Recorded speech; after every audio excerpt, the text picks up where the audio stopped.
Good morning all of you. मैं संदीप कुमार आपके सामने एक नया लेक्चर लेकर आया हूँ। इस लेक्चर में हम लोग इंटरनेट के डेफिनेशन और इंटरनेट को यूज़ करने के लिए जिन जिन कंपोनेंट और जिन जिन चीज़ों की आवश्यकता चाहिए उसके बारे में हम लोग जानेंगे। जैसा कि हम लोग बात करें अगर इंटरनेट के बारे में, तो आप ये जान सकते हैं कि इंटरनेट होता क्या है। सबसे पहले तो इंटरनेट इज ए इंटरकनेक्शन। जैसा कि मैंने लिखा है, internet is a interconnection. Interconnection कहने का मतलब आपस में जुड़ाव। अब किन चीज़ों का जुड़ाव? तो मैंने लिखा है बिटवीन सेवरल कंप्यूटर्स। बहुत सारे कंप्यूटर जब आपस में एक दूसरे से जुड़े हो, जब वो आपस में एक दूसरे से जुड़े हो किसी भी एक नेटवर्क के माध्यम से, तो उसे हम लोग बोलेंगे इंटरनेट। और हम लोग इंटरनेट को कर सकते हैं, that means it is a network of network. इसे हम लोग क्या कर सकते हैं? नेटवर्क ऑफ नेटवर्क्स कर सकते हैं। अगर देख सकते हैं आप इस फिगर को, थोड़ा ध्यान से देखेंगे, इस फिगर को देख रहे होंगे। इसमें कंप्यूटर ए है, कंप्यूटर बी है, कंप्यूटर सी है, कंप्यूटर डी है, कंप्यूटर ई है, computer F G H I, इस तरह से बहुत सारे कंप्यूटर जब वो किसी भी तरीके से, ये भी एक तरीका है आपस में एक दूसरे से कनेक्ट होने का। अब बताइए, इसमें हम लोग ए अगर डी को डेटा भेजना चाहेगा तो भेज सकता है। यहाँ आएगा सबसे पहले डेटा मिडिल में, और इसके बाद डी के पास चला जाएगा। इस तरह से हम कर सकते हैं। आपस में कनेक्शन ही इंटरनेट कहलाता है। अब आपस में कनेक्शन जब बहुत सारे डिवाइसेस हो ऐसे, तब अगर बात की जाए इंटरनेट की शुरुआत की, तो इंटरनेट सबसे पहले शुरुआत कहाँ से हुआ था? इंटरनेट सबसे पहले यूनाइटेड स्टेट गवर्नमेंट के डिपार्टमेंट, यूनाइटेड स्टेट डिपार्टमेंट का एक जो डिफेंस डिपार्टमेंट होता है, उसने सबसे पहले 1969 में, कब? 1969 में स्टार्ट किया था। एट दैट टाइम, अगर इस समय की बात करें, तो इंटरनेट को यूज करने के लिए सभी को अनुमति नहीं थी। कुछ गिने चुने यूनिवर्सिटीज एंड गिने चुने ऑर्गेनाइजेशन, मतलब कोई संस्थान या यूनिवर्सिटीज ही यूज कर सकते थे। किस लिए? तो इंटरनेट का यूज करने का मेन पर्पस ही होता है to exchange the information to each other. मतलब इंफॉर्मेशन को आपस में एक्सचेंज करना, मतलब अदला बदली। हम इंफॉर्मेशन को इस कंप्यूटर से उस कंप्यूटर में भेजना चाहते हैं। ऐसा क्यों किया जाता था? क्योंकि मिलिट्री में पहले लोग जाते थे एक बटालियन से दूसरे बटालियन में किसी तरह की इंफॉर्मेशन को पहुंचाने। उस दौरान कोई कोई अटैक करके उसे उन्हें मार देता था, या उनसे मैसेज को गिरवा लिया जाता था, या उनके मैसेज को चोरी कर लिया जाता था, जिसकी वजह से प्रॉब्लम होता था। तो उसने सबसे पहले इसी कारण सिक्योरिटी के लिए किया कि आदमी नहीं जाएगा, ऐसे ही आसानी से भेज सके। इसलिए उन्होंने सबसे पहले इंटरनेट स्टैब्लिश किया था। इन 1989, अगर 1989 की बात करें, द यूएस गवर्नमेंट, जो यूएस गवर्नमेंट ने बनाया था जो इंटरनेट, लेफ्ट द रिस्ट्रिक्शन। उन्होंने जो पाबंदी लगाया हुआ था कि सभी लोग यूज नहीं कर सकते इंटरनेट, कुछ यूनिवर्सिटीज और ऑर्गेनाइजेशन ही यूज कर सकते हैं, वो उस पाबंदी को हटा दिया है। कब? 1989 में। On the use of internet, use internet के यूज करने को लेकर के। अब बात करें नॉर्थ ईस्ट टाइम, अब का जो युग है, नॉर्थ ईस्ट टाइम कह सकते हैं कि कोई भी पर्सन यूज कर सकता था इंटरनेट को। यानी north east time a person can use internet, it Spain all over the world. ये पूरी दुनिया में फैला हुआ था। पूरी दुनिया में कैसे फैला? जैसे ही 1989 में रिस्ट्रिक्शन हटा, उसके बाद फैलते चला गया, पूरी दुनिया में फैल गया। इंटरनेट इंडिया में कब स्टार्ट किया गया? Internet was started in India on 15 अगस्त, 15 अगस्त को स्टार्ट किया गया 1995। 15 अगस्त 1995 किसके द्वारा?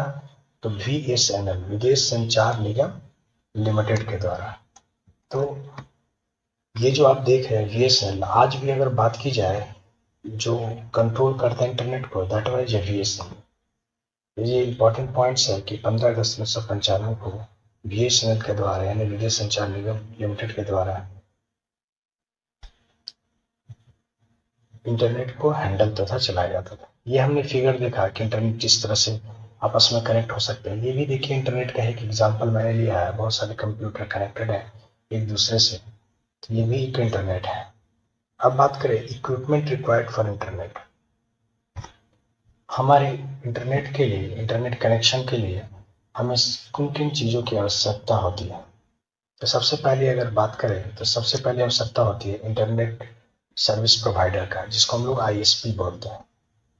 आईएसपी कुछ नहीं है, आईएसपी एक इंडस्ट्री है या एक कंपनी बोला जाए जो इस योग्य होता है कि वो लोगों को इंटरनेट एक्सेस करने की फैसिलिटी प्रोवाइड करे। एक्सेस करने का मतलब यूज करने की फैसिलिटी प्रोवाइड करे।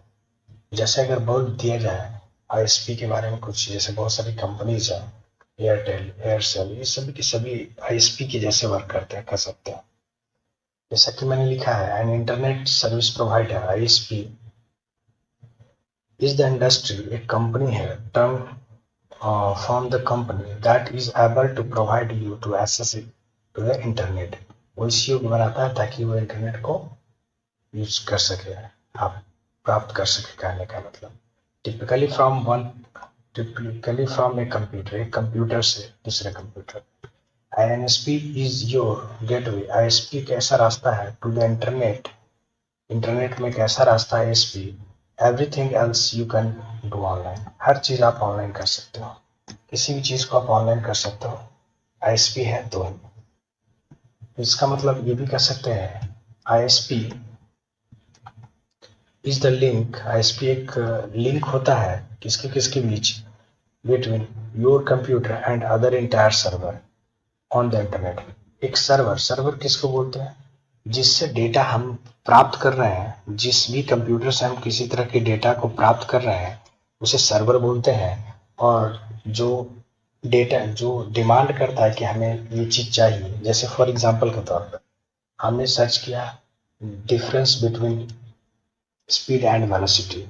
जैसे हमने सर्च किया तो हमें देखने को मिला कुछ साइट्स, जिस साइट्स पर हमने क्लिक किया तो ओपन हुआ उसके regarding information.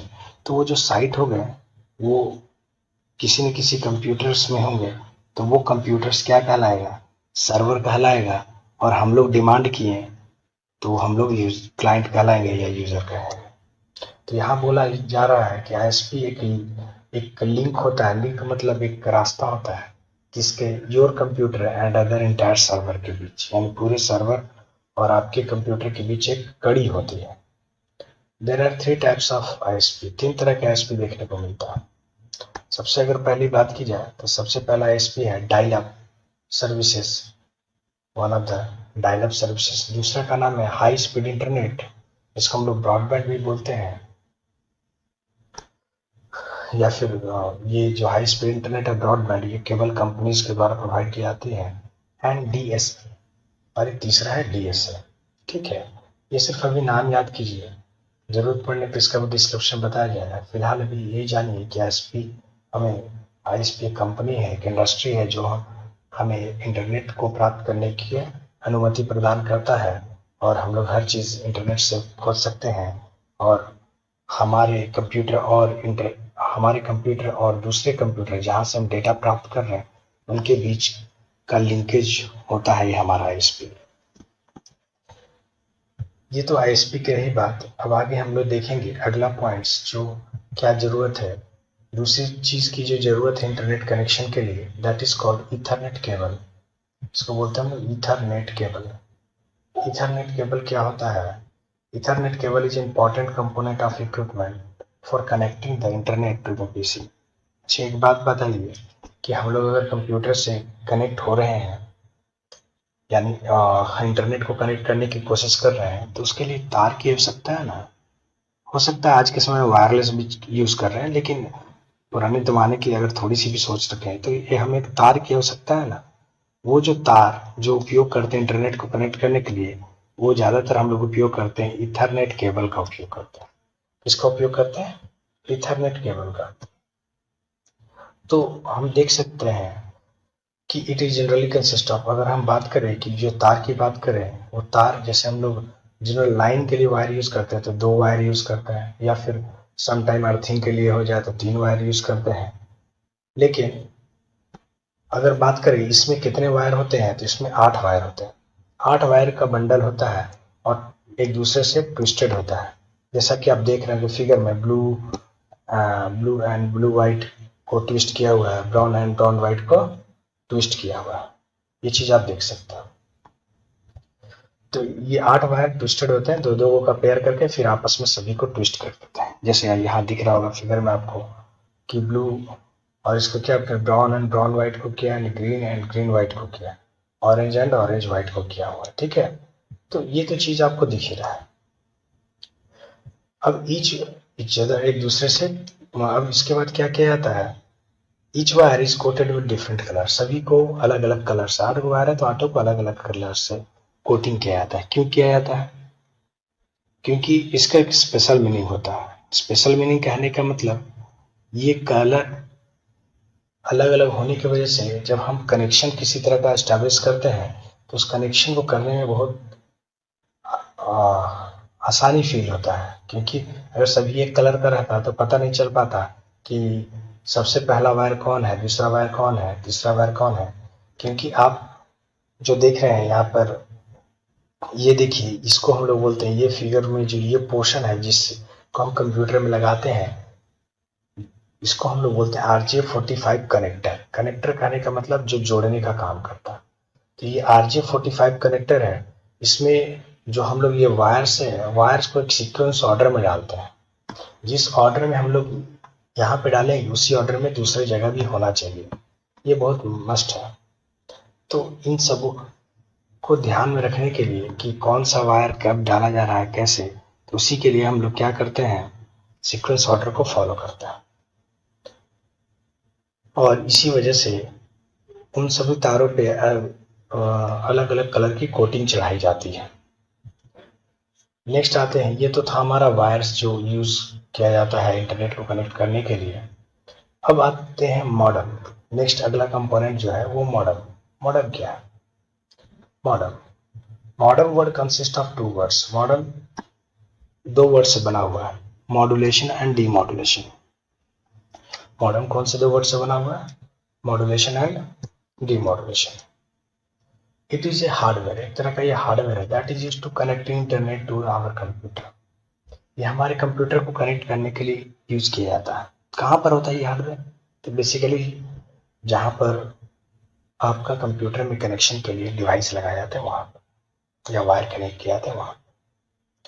Modem perform 2 operation, 2 तरह के ऑपरेशन मॉडेम परफॉर्म करता है। पहला ऑपरेशन जो परफॉर्म करता है उसको बोलते हैं हम लोग मॉड्यूलेशन, एंड दूसरा ऑपरेशन जो परफॉर्म करता है उसे हम लोग बोलते हैं डीमॉड्यूलेशन। मॉड्यूलेशन एंड डीमॉड्यूलेशन 2 तरह के काम को करता है। अब देखिए यहाँ से हम लोग देखेंगे मॉड्यूलेशन मतलब क्या होता है।